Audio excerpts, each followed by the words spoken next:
మేము దక్కించుకోవాలని ఎంపీ, ఈ టెండర్లు మేము దక్కించుకోవాలని ఎమ్మెల్యే, ఈ టెండర్ మేము దక్కించుకోవాలి పర్సెంటేజ్ రావాలని మేయర్. అందరి మధ్యలో సమన్వయం లేక మరి కొంత ఆలస్యమైంది. మరి ఇందులో సందట్లో సడేమి అన్నట్టు మేము కూడా ఇంట్లో అవినీతిలో భాగమవుతామని చెప్పి ఇది వాస్తవంగా ఐబీ కార్పొరేషన్ చేయాలంటే కూడాల పేరుకపోయినటువంటి ఇద్దరు బినామీ నాయకులు బినామీ కాంట్రాక్టర్లకు కూడా దక్కించే ప్రయత్నం చేసిండ్రు. చివరికి మరి అనుకున్న రీతిలో మరి మంత్రులు కనుసైగల్లో కాంట్రాక్ట్ వచ్చిందా లేక కూడా అధికారులకు బినామీగా ఉన్నటువంటి కాంట్రాక్టర్ మాత్రము కాంట్రాక్ట్ వచ్చింది. అందరూ కూడా సమంగా పనిచేసి మరి పంచుకొని ఇంట్లో అవినీతికి భాగస్వామైంది. ఈ సందర్భంగా మరి ఎందుకు పనులు లేట్ అవుతున్నాయని చెప్పి నేను అడుగుడు కాదు, చాలా రోజుల కింద అనేక పత్రికలు కూడా ఇచ్చేసినాయి. ఇది ఆంధ్రజ్యోతి, ఇది ఇంకొక పత్రిక, ఇంకా చాలా క్లిప్పింగ్స్ తీసుకురాలేదు. దీనికి సమాధానం లేదు. మరి మొన్నటికి మొన్న నిజంగా కూడా చెప్పానంటే మరి ఇప్పుడున్నటువంటి సీనన్నకు శ్రీనివాస్ రెడ్డి గారికి ఇన్ఛార్జ్ మంత్రికి ఆయన నిజంగా కూడా పెద్ద కాంట్రాక్టర్, చాలా అనుభవం ఉన్నది. సమైక్య రాష్ట్రంలో కూడా పెద్ద పెద్ద పనులు చేసిండ్రు, సకాలంలో చేయొచ్చు.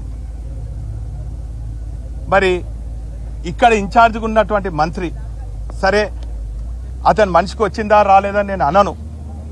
మొత్తానికి కాంగ్రెస్ వాళ్ళు నచ్చిన మెచ్చిన వ్యక్తికే కాంట్రాక్ట్ వచ్చిందని చెప్పి ప్రజలందరూ కూడా అనుకుంటున్నారు.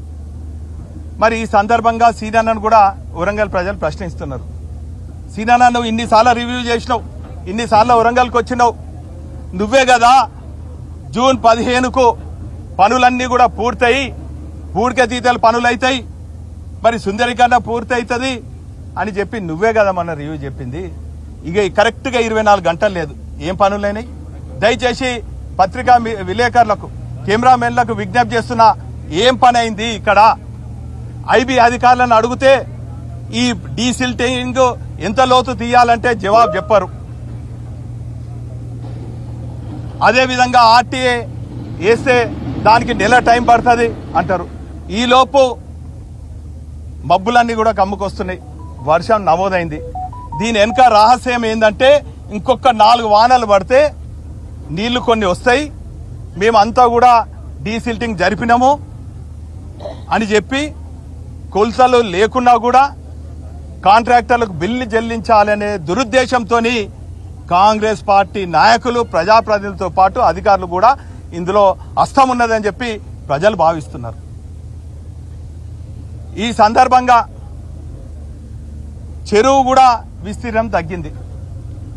ఐలాండ్లు సరే, ఐలాండ్లు సుందరీకరణ కావచ్చు, ఏం మాట్లాడినా కూడా రాజకీయం చేస్తారు, నోరు నెత్తిలో పెట్టుకుంటారు.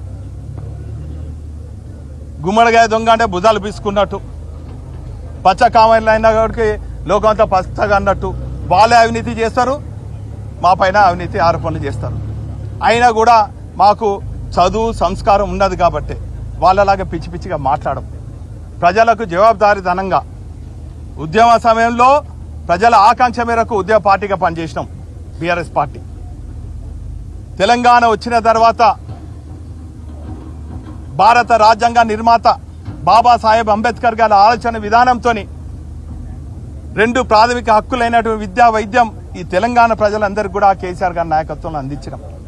ఉద్యమ సమయంలో నీళ్లు నిధులు నియామకాలంటే లక్షలాది ఎకరాలకు నీళ్లు అందించాలని ప్రపంచం అబ్బురుపోయే విధంగా కాళేశ్వరం నిర్మాణం చేస్తే ఈరోజు తెలంగాణ సాధించిన వ్యక్తిగా తెలంగాణ ప్రజలందరూ కూడా ఆరాధ దైవంగా చూసే కేసీఆర్ గారిని కమిషన్ల పేరిట మరి నిలిచి మరి అక్కడ నిలబెట్టడం జరిగింది. అయినా కూడా కేసీఆర్ గారు కానీ కేటీఆర్ గారు కానీ హరీష్ రావు గారు కానీ మా పార్టీ నాయకులకు కానీ మాజీ మంత్రులకు కానీ శాసనసభ్యులకు కానీ మాకు చట్టం అంటే గౌరవం ఉన్నది కాబట్టి మీరు ఎన్ని కమిషన్లు వేసినా ఎన్ని ఏసీబీ దాడులు చేయించినా ఎంత మరి కేంద్రం ప్రభుత్వం ఐటీ దాడులు ఈడీ దాడులు చేయించినా కూడా కడిగిన ముత్యంలాగా మేమందరం కూడా బయటపడతాం. ఈరోజు నేను ఒక్కడే చెప్తున్నా, ఇప్పటికే ఎంత ఘోరం అంటే నేను చిన్నప్పుడు మాకు కూడా పొలం ఉండే, మా ఒడ్డపల్లి చెరువులో ఎండాకాలంలో మేము ఎడ్ల బండి మీద మట్టిని తవ్వుకొని మా పొలాలలో పోసుకునేది. ఇక్కడ ఎంత ఘోరం అంటే ఈ మట్టిని కూడా అమ్ముకుంటున్నారు కాంగ్రెస్ వాళ్ళు. ఒక ట్రాక్టర్కి ఇంత అని లారీకి ఇంత అని, జేసీబీకి ఇంత అని. ఇంత ఘోరమా? మట్టి నమ్మే రాజకీయ నాయకులను ఈ ప్రభుత్వం, ఈ కాంగ్రెస్ పార్టీలను చూసినాం. గతంలో కూడా మేము అనేక మరి మిషన్ భగీరథ కింద మరి అనేక చెరువులను కూడా మరి తవ్వించడం జరిగింది. ఆ రోజు రైతులందరూ కూడా పండుగలాగా మరి చెరువులు ఉన్నటువంటి ఆ మట్టిని పొలాలు వేసుకొని అధిక దిగుబడి వచ్చే విధంగా కూడా ఆనాడు కేసీఆర్ గారి ప్రభుత్వంలో చేస్తే, ఈ రోజు రైతులకు కూడా మరి మట్టి దక్కకుండా మట్టి నమ్ముకున్నటువంటి నీచమైన నాయకులు కాంగ్రెస్ నాయకులను కూడా ఈరోజు ప్రజలు భావిస్తున్నారని సందర్భంగా తెలియజేస్తున్నారు. ఒక పక్క తాగునీరు లేదు, ఒక పక్క సాగునీరు లేదు. చివరికి ఎంత ఘోరం అంటే మా భద్రకాళమ్మ దర్శనానికి వస్తే కాళ్ళు కట్టుకుంటానికి భక్తులకు కూడా నీళ్లు లేని దుర్మార్గమైనటువంటి మరి పాలనలో ఈ భద్రకాళి చెరువు మరి బందీగా ఉండటం చాలా బాధేస్తుందని కూడా ఈ సందర్భంగా తెలియజేస్తున్నాను. మరోపక్క మా మత్స్య కార్మికులందరూ కూడా మీరు ఇచ్చిన సమయం అయిపోయింది, మేము వందలాది కుటుంబాలు ఉన్నాయి, మేము పట్టినటువంటి చేపలు చిరు వ్యాపారాలు చేసుకోవడానికి వాళ్ళు ఒక 2,000 మంది ఉన్నారు, మొత్తం 4,000 మంది జీవనోపాధి కొట్టుకోబోతుంది, మేము ఆర్థికంగా ఇబ్బందులు ఉన్నాయి, మీరు అన్న సమయం అయిపోయింది అని అడిగితే వాళ్ళకి బెదిరింపులు. మీరు అటు ఇటు పోవద్దు, నేను చెప్పినట్టు వినాలే, నేను చెప్పినా కాడ కూర్చోవాలి, ఓపికతో ఉండాలని. ఇదా కుల వృత్తులను కూడా బెదిరించి ఎన్ని రోజులు మీరు బెదిరిస్తారు? పైపెచ్చు మా పార్టీ శ్రేణులపైన దాడులు.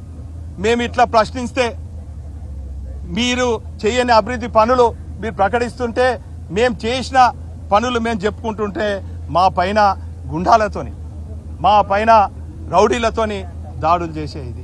నేను అనుకుంటా బహుశా మరి నేను ఇంటికి పోయే వరకు కూడా ఇంకేమైనా దాడులు జరిగినా కూడా ఆశ్చర్యపోదు.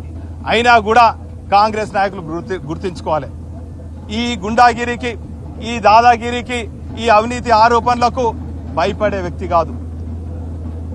తెలంగాణ వాదులు సమైక్య రాష్ట్రంలో మీలాంటి వాళ్ళు తుపాకులు మా పైన ఎక్కువ పెట్టినా కూడా భయపడకుండా తెలంగాణ ప్రజల ఆకాంక్ష మేరకు పనిచేసినాం.